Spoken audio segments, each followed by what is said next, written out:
그래서 박 형사님이 사실 어려운 결정을 하셨습니다. 지금도 홀로 고통받고 있을 피해자와 그 가족들이 부디 다시 일어설 수 있기를 바라는 마음에서 이 자리를 빌어서 꼭 이야기하고 싶은 사건 하나가 있다고 합니다.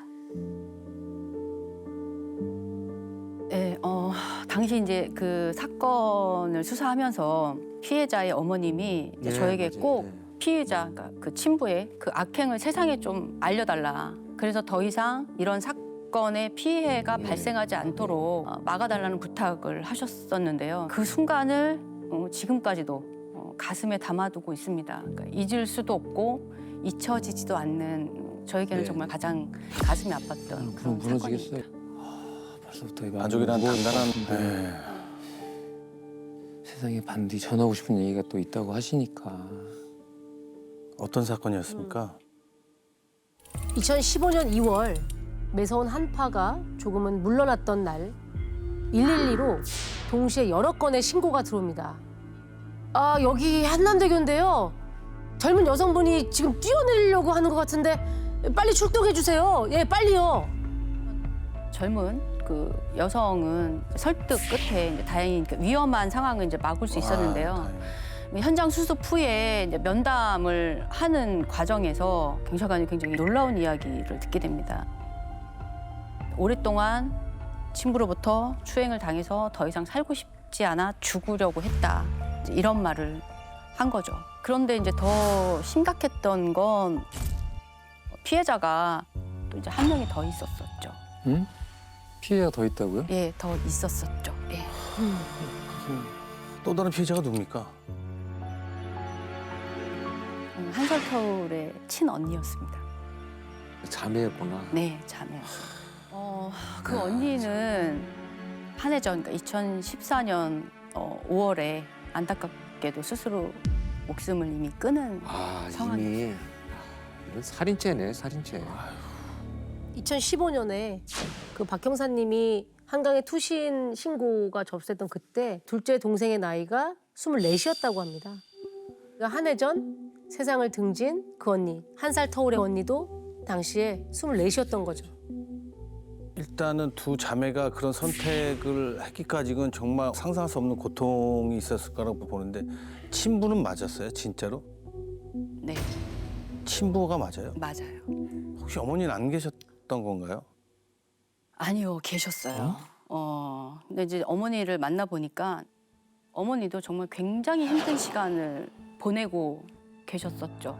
술을 마시지 않으면 생활이 안 될 정도로 정말 얼굴색도 까맣고 헬쑥한 상태였고요.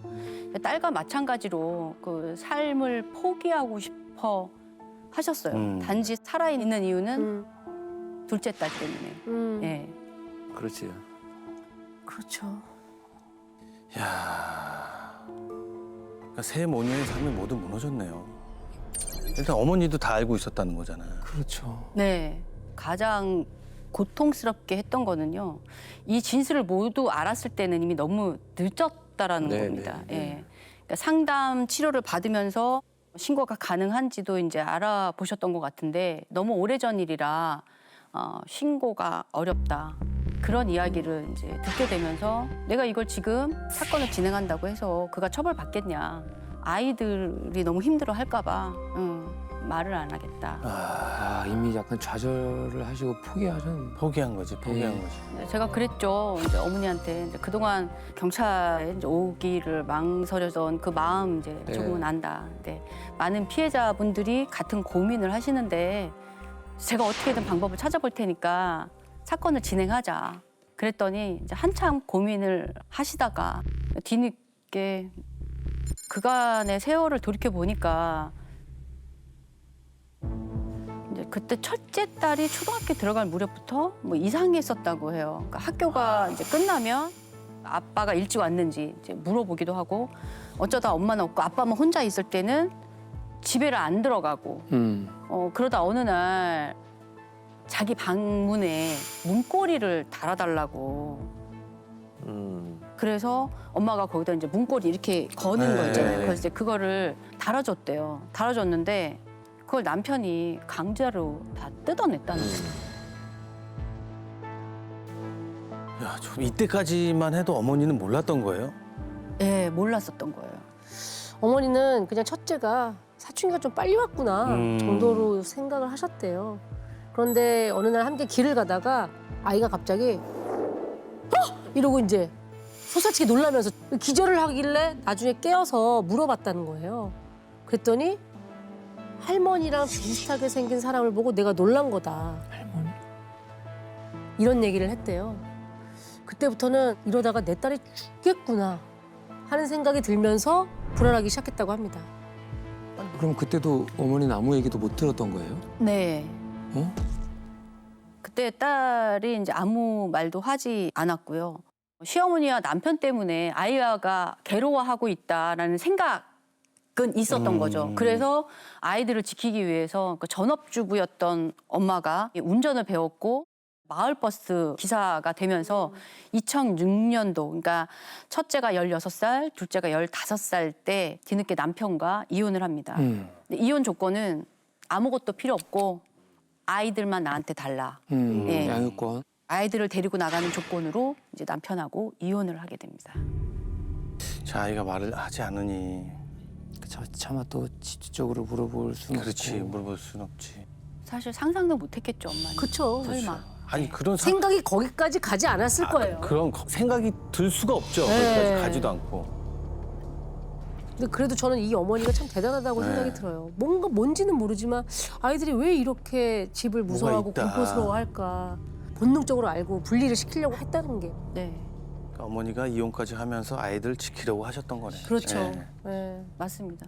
이제 그렇게 이제 안정을 찾겠다 싶었는데 첫째는 이제 점점 더 막 어린 아이들처럼 말하고 행동하고 엄마나 동생이 없으면 외출도 하지 않고요. 첫째가 그렇게 하다 보니까 첫째한테 막 신경을 이제 더 쏟은 거죠. 그러다 보니까 동생이 언니에 대한 질투 때문에 자매가 이제 또 사이가 벌어지기도 하고 게다가 이제 혼자 돈을 벌다 보니까 두 아이 키우는 게 보통 쉽지 않죠. 쉬운 그렇죠. 일은 아니죠. 네. 굉장히 어려웠죠. 그러다가 이제 어느 날 첫째 통장에 150만 원이라는 게 이렇게 들어있는 거를 엄마가 이제 우연히 보게 됩니다. 네. 어머니도 정말 깜짝 놀라서 대체 이 돈이 어디서 난 거냐 이제 물었더니 아버지를 만났다. 근데 아버지를 만났는데 아버지가 용돈을 줬다. 그렇게 이야기를 하더라고요.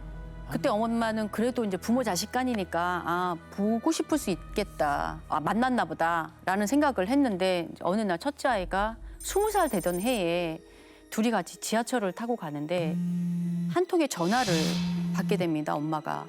근데 그 전화를 받으면서 그간에 있었던 모든 진실이 이제 드러나게 되는 거죠. 무슨 전화 때 그러지? 남편, 그러니까 전 남편이죠. 네. 남편의 가족들이었는데 시어머니의 부고였다고 합니다. 그 할머니? 네, 할머니, 친할머니였죠. 네. 친할머니가 돌아가셨다 이야기를 하니까 그제서야 첫째가 눈물을 흘리면서 엄마, 나 엄마한테 하고 싶은 얘기가 있어. 아버지가 나한테 이상한 짓을 많이 했어. 근데 그때 그걸 할머니한테 얘기를 했더니 나를 골방에 끌고 들어가서는 내가 잘못해서 그런 거라고 날 막 때리더라고. 그때부터 계속 아버지한테 이게 무슨 일이야? 할머니가 그 사실을 듣고도 애를 때렸다고요. 네. 그때 당시는 애였을 거 아니에요. 네, 그때 나이가 5살이에요. 자기가 봤을 때 할머니가 더 힘이 센 사람이니까 할머니한테 말하면 아빠를 혼내줄 거라고 생각을 해서 이야기를 한 건데 그렇죠. 네. 이 친할머니가 오히려 네. 요망한 것 어디 가서 절대 그런 얘기는 입 밖에도 꺼내지 말라고 하면서 때리기까지 했죠. 그때 맞고 있던 그 상황을 동생이 문틈으로 보고 있었던 거예요. 안에서 막 때리니까 막 소리 지르고 울고 야단치고 그랬으니까. 그러니까 그거를 둘째도 그거를 보면서 이 아이도 트라우마가 생겼어요. 자기 아들을 자기 아들은 어떻게 했어야지. 자기 그래서 할머니랑 닮은 사람만 봐도 기절하고 소리를 치고 막 그랬었고. 보통 혼낸 게 아닐 거예요. 그 정도 그치. 기절할 정도면. 아 그럼 그때 그 어머니는 집에 왜 안 계셨던 거예요? 네, 어머니는 이제 친정 어머니가 편찮으셔가지고 그 친정으로 병간호를 하러 갔었고 이제 아버지가 얘네 둘을 데리고 이제 친가를 간 거죠. 떨어져 있었구나. 근데 거기 갔을 때 이제 이런 일들이 꿈에도 정말 몰랐던 거예요, 이 엄마는. 그러고 이제 곰곰이 생각해 보니까 그보다 남편이 이제 어디 나갈 때마다 큰애만 데리고 나가는 거예요. 차 태워서 데리고 나가고 그럼 아이는 쫓아가고. 야, 그걸 알고도 묵인했다는 그 할머니는 뭐지? 그게 어른이야. 무슨 어른이야 그게. 그게 저도 참 예전에 저 그런 사건 이제 몇 건 했는데 그런 짓들을 해요. 그렇게 편을 들고. 돼서 그러니까 16년 동안 한마디도 못하고 혼자서 그냥 여기서 빗물댄데도 그냥 참고 있던 거예요. 계속. 예. 부모님이 이혼한 후에는 이 얘기 너무 마음이 아픕니다. 돈 때문에 애쓰는 엄마가 안쓰러워서 아버지를 만나러 가게 됩니다. 왜? 아버지가 돈을 주니까. 설마 뭐 그 대가로. 네, 그 상담 내용을 보면 내가 아버지를 만나러 갈 때는 내가 꼭 성매매를 하는 것 같다. 150만 원 그래서 모은 거예요? 그게 한 번에 돈이었던 준 게 거야? 아니고. 네. 와, 이 새끼 진짜. 와, 인간이 아니다. 야, 자기 딸을. 계속 부른 거야? 아, 아유. 그 이야기를 듣고 어머니는 당장 이제 정신과로 데려가서 치료를 받기 그렇죠. 시작했고 정말 네. 엄마는 정말 대단했어요. 이분은 그렇게 어려운 환경 속에서도 아이를 고치겠다는 그 일념으로 데려가서 치료를 받게 했고 청소년 상담소를 찾아가서 이 아이를 상담받게 합니다. 근데 그 무렵에 둘째 딸 입에서 정말 생각지도 못한 이야기를 듣게 됩니다. 왜 또 뭔데? 둘째가 이제 울분에 차서 이렇게 얘기를 합니다. 왜 언니한테만 다들 그래? 나는 아빠도 엄마도 다 잃었어. 아빠도 언니만 예뻐하고 나도 당했는데.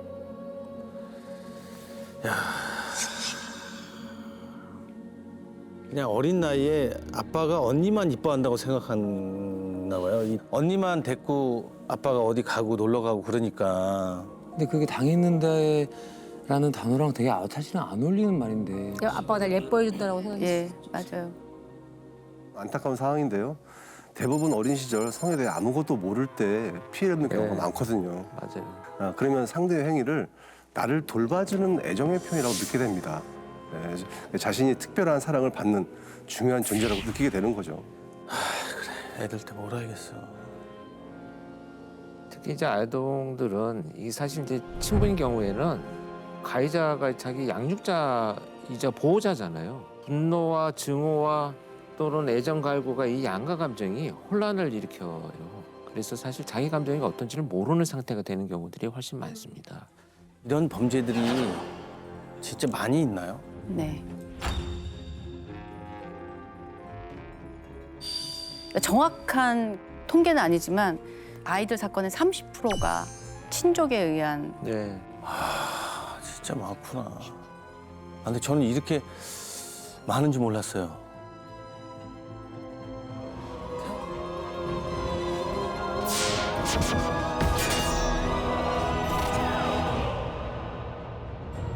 형사님을 만나기 전에는 왜 못하셨던 걸까요? 2013년도쯤에 이제 고소를 하려고 이제 알아봤는데 근데 남편을 과연 처벌할 수 있을까? 또 수사나 재판에서 두 딸에게 겪어야 할 그렇지. 일들 네. 네, 그런 것들이 굉장히 이제 고통스러울까봐 망설이셨다고 합니다. 이제 그 무렵 첫째가 조금씩 그 안정을 찾고 있었기도 했고요. 네. 그러면서 이제 첫째가 점점 이제 세상 밖으로 나오기 시작을 했는데요. 라디오에 사연을 보내기도 했다고 합니다. 이 일로 정말 많은 사람들이 이 흔달을 응원하기 시작했고요. 또 힘을 얻었다고 하는데요. 그때 그 보냈던 라디오 사연. 네.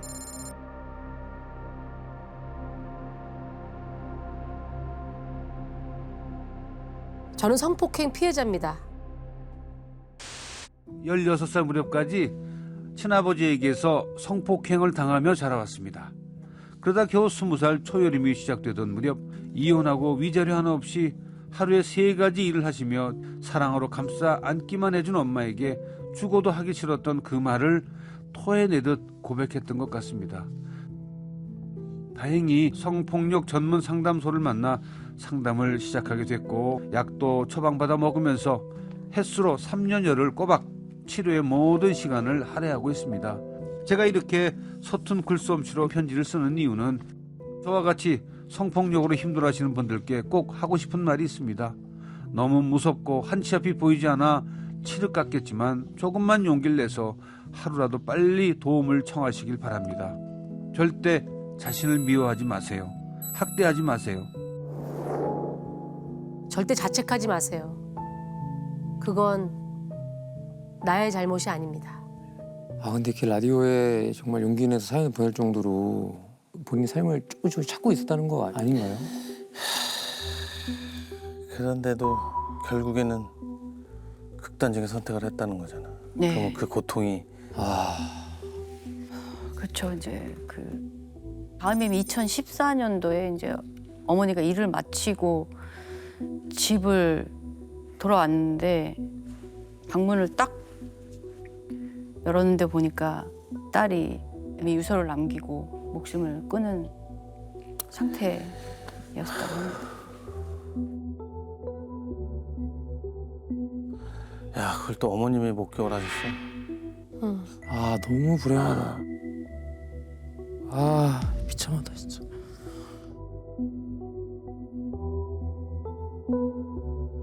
이후에 큰딸이 세상을 등진 그 집에서 살고 있었고요. 가정 형편 때문에 집으로 옮길 수 있는 상황이 아니라 모든 걸 포기한 채 그냥 살았던 거죠.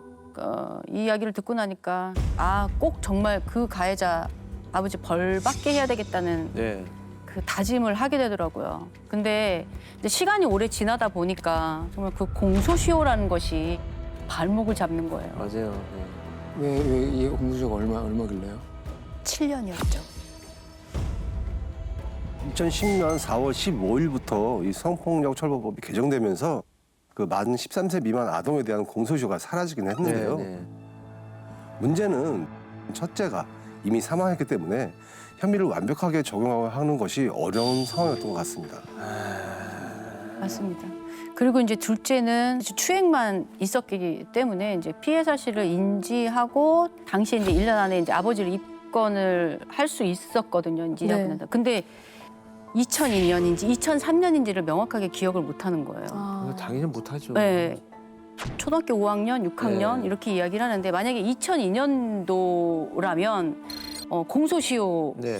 에 걸려요. 왜냐면 2010년 4월 그쵸, 15일 만료가 된 거니까. 네, 시행하니까 7년이니까 2003년 4월 15일, 14일 이전의 행위는 처벌이 네, 안 네, 되다 네. 보니 그래서 공소시효 때문에 굉장히 많은 고민과 또 애를 먹었었습니다. 그러니까 2002년이면은 둘째가 이제 11살이고요. 2003년이면 12살이었겠네요. 14년, 14년 일을 어떻게 기억을 합니까 그렇게. 그렇죠. 그리고 또 그 떠올리기 싫은 기억이잖아요. 그런데 이 상대편에게도 이 반론권이 주어지기 때문에 성범죄 사건에 대해서는요 시기를 정확하게 입증하는 게 네. 중요합니다. 맞아요. 이게 항상 이 수사의 걸림돌이 됩니다. 네, 근데 저는 이제 일단 어떻게든 이제 해봐야 되겠다는 생각에 자매가 2010년부터 4년 동안 받은 상담 기록부 전체를 이제 확인을 했습니다. 근데 이미 이제 첫째는 사망한 상황이라 기소가 어려운 상황 아니었나요? 네.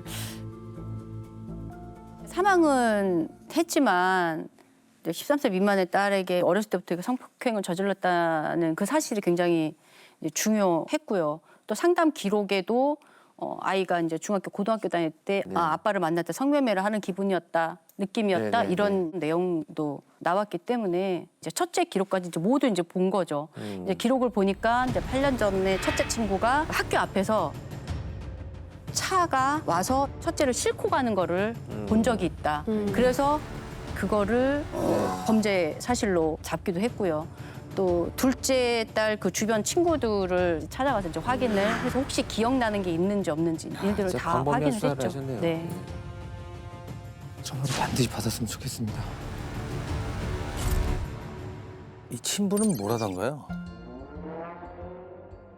전면 부인을 하죠. 특히 이제 사망한 큰 딸에 대해서는 전혀 추행이나 폭행은 없었다.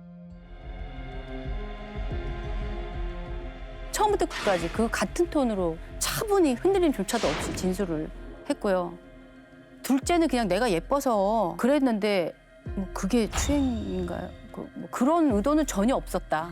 예, 왜 둘째는 살아 있었기 때문에 그렇게 진술을 했습니다. 그래서 정말 그 진술을 듣는데 제 그 심정이 그 남자의 머리를 열어가지고 뇌가 어떻게 생겼는지 보고 싶었어요. 맞아요. 어떻게 무슨 심정인지 생겨먹었길래 압니다. 네. 저렇게 진술할 수 있을까. 저의 다짐을 한 번 다시 또 불태웠죠. 반드시 잡아놓고 말겠다. 근데 신청한 구속영장이 기각돼 버렸습니다. 응? 1차 구속영장이. 그냥 기각이 되겠다고요? 네. 아, 설마 공소시효 때문에요? 네, 맞아요. 네, 그 공소시효가 또 저희 발목을 잡은 거예요.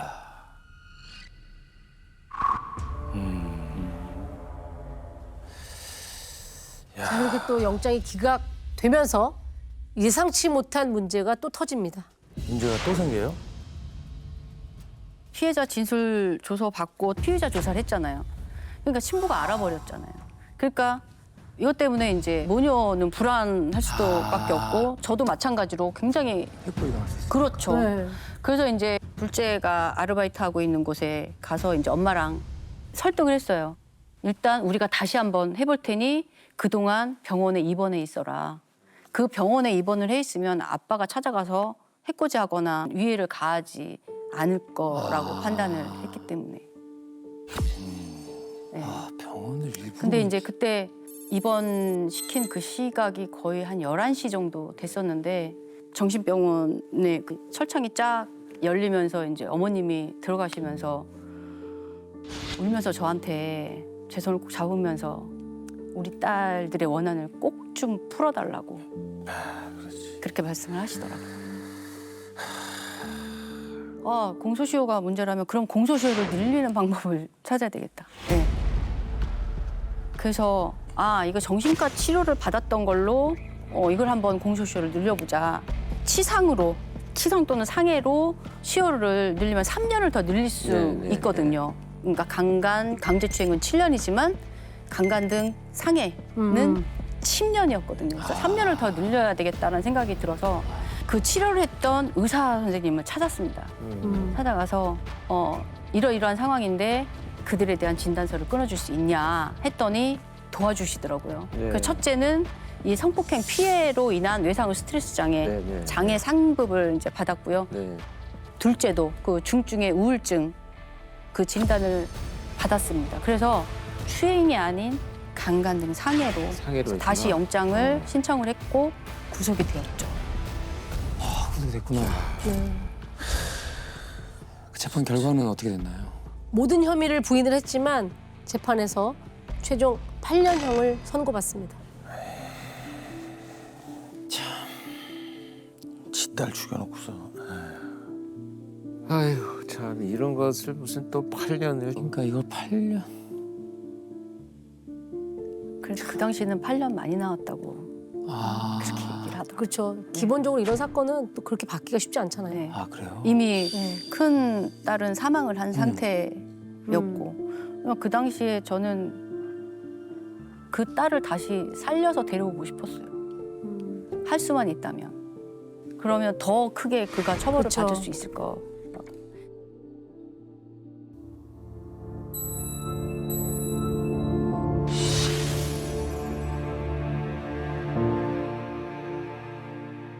그 재판이 끝나고 아침에 어머님이 저한테 전화를 하셨어요. 어젯밤에 큰애가 꿈에 나타났는데 아이가 그 꽃밭에서 정말 환하게 웃으면서 달려오더라. 너무 고맙다고 말씀을 하시더라고요. 아유, 이게 무슨 아니겠어요. 왜 비극이야. 아니겠어요. 형사님들 아니었으면 진짜 하늘 못 풀 뻔했네요. 그렇죠. 네. 그러고 나서 우리 형사님께서 가장 먼저 하신 거는요. 모녀를 살고 있던 집에서 나오게 한 거였습니다. 그 집에 좋은 추억이 없잖아요. 맞네요. 네, 맞네요. 그 트라우마에서 벗어나지 못하는 거죠. 계속 그렇죠. 그 장소에 있게 보이니까 되면. 예. 계속. 형사님 입장에서는 사건이 끝나도 계속해서 도움을 주신 거죠. 계속 주신 네. 거네요. 사건은 뭐. 그렇게 해서 그 힘으로 모녀는 다시 일어섭니다. 어머니는 술도 끊었고요. 식당에서 매니저로 일하실 수 있게 되었습니다. 그리고 둘째는 경찰이 되겠다고 했답니다. 자기가 경찰이 되면 훨씬 더 잘할 수 있을 것 같다. 예. 피해자의 마음을 아니까. 여경 그 수사관이 둘째 딸한테 이제 경찰 시험 그러면 잘 보라고 이제 그 책도 주고 또 어머님이 일하는 그 식당에 저희를 이제 초대도 했어요. 뭐 그때 같이 일을 했던 변호사님하고 상담사 담당 형사하고 초대를 해서 거기서 식사를 이제 하기도 했고요. 어쨌든 어머님이 이제 이런 같은 피해를 입고 망설이는 사람들 없게 세상에 좀 알려달라. 네. 예. 이제 그렇게 20년 말까지 연락을 주고받으면서 잘 이겨내는 것 같아서 정말 기뻤는데 그 다음 해 1년에 그러니까 21년도 11월에 정말 청천벽력 같은 일이 벌어졌습니다. 모녀의 부고가 들려왔습니다.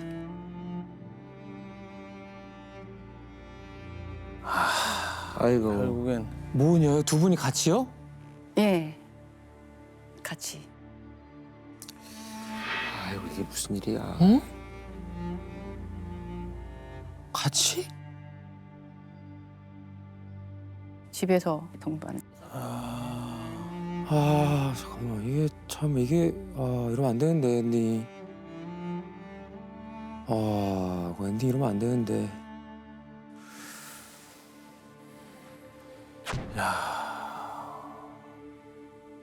너무 비극이다. 비극도 이런 비극이 이거? 없다. 진짜.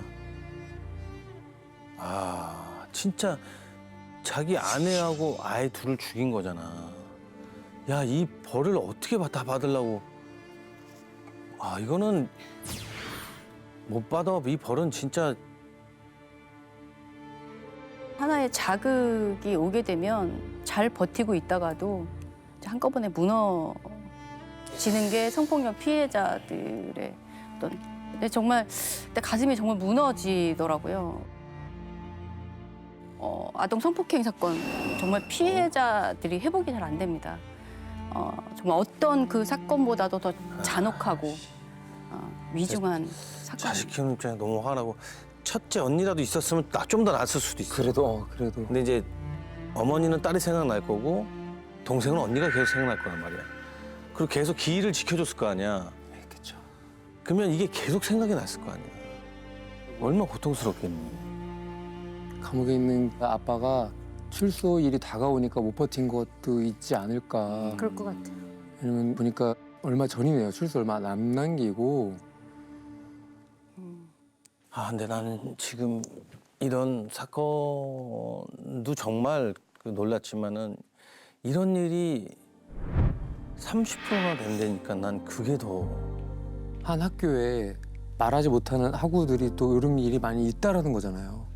주로 학교에서 선생님하고 상담을 하거나 또는 그 초등학생 아이들을 대상으로 해서 심리 검사를 하는데 우울증, 자살 위험 척도가 굉장히 높은 아이들을 따로 이제 이렇게 상담을 하다 보면 이제 알게 되고 그러면서 저희들이 이제 수사를 하게 되는 거죠. 그리고 암수 범죄도 아마 상당히 있을 것이고요. 2013년 6월 19일 성폭력 처벌법이 개정이 되면서 경찰청마다 이렇게 성폭력 특별수사대가 만들어졌어요. 그 예전에 일어났었던 사건들이 굉장히 많이 드러났죠. 드러났죠. 소시 네. 없애야 돼. 저는 우리 용영에서 언젠가는 이 아동 친족 성범죄에 대해서 한 번은 얘기를 할 줄 알았는데 두 분께서 어려운 얘기를 꺼내주셔서 되게 고맙고요. 정말 우리 사회와 우리 모두를 다 파괴하는 범죄이기 때문에 이제는 드러내고 체포하고 처벌하고 이런 것들이 일어나야 된다 이렇게 생각을 합니다. 너무 가슴 아프네요. 에. 즐겨봐 이 채널.